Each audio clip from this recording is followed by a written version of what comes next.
In Tudor times, the 16th century, the staple food of ordinary people was bread. If you were poor, up to 2/3 of your diet was bread. Rich people would eat bread made from fine white flour, but poor people would often eat coarse bread made from barley or rye. In the evenings, most people ate pottage. It was a kind of soup made of grain in hot water. You added vegetables and, if you could afford it, scraps of meat. But meat was a luxury in the 16th century. Rich people, of course, could afford to eat lots of meat, but they didn't eat many vegetables. Vegetables were seen as poor people's food.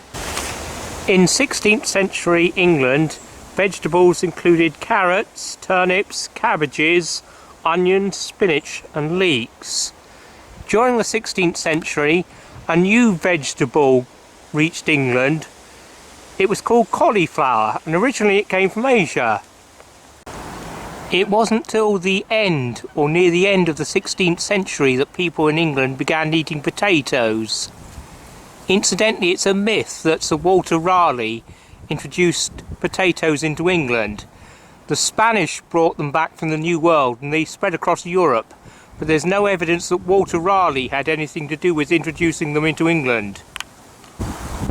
But one type of food from the New World was eaten in England much earlier. Turkeys were introduced into England about 1525.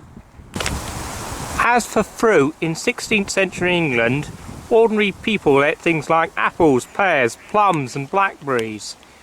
If you could afford it, you might eat pomegranates, peaches, oranges and walnuts. Well-off people liked sweet food. They ate jelly, sugared almonds, preserved fruits and gingerbread.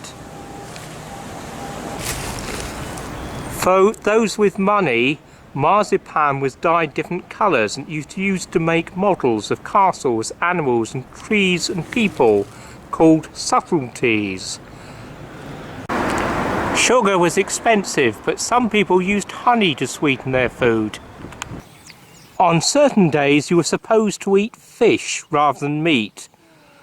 Originally it was for religious reasons, but later it was to support the fishing industry. People usually didn't drink water in the 16th century, it was too dirty. There was no tea or coffee, of course, so instead most of the time people drank beer. In parts of the country, cider was also a popular drink. Wealthy people drank wine, but the Tudors also drank brandy and sherry. One myth about the 16th century is that at feasts people ate meat and then threw the bones on the floor. Well, they actually didn't do that. There was a special dish called a voiding dish for putting bones in. Sometimes in films people are seen throwing bones on the floor for dogs to eat. Well, in reality you wouldn't allow dogs into your dining room. Another myth is that spices were put on meat to disguise its taste if it was going bad.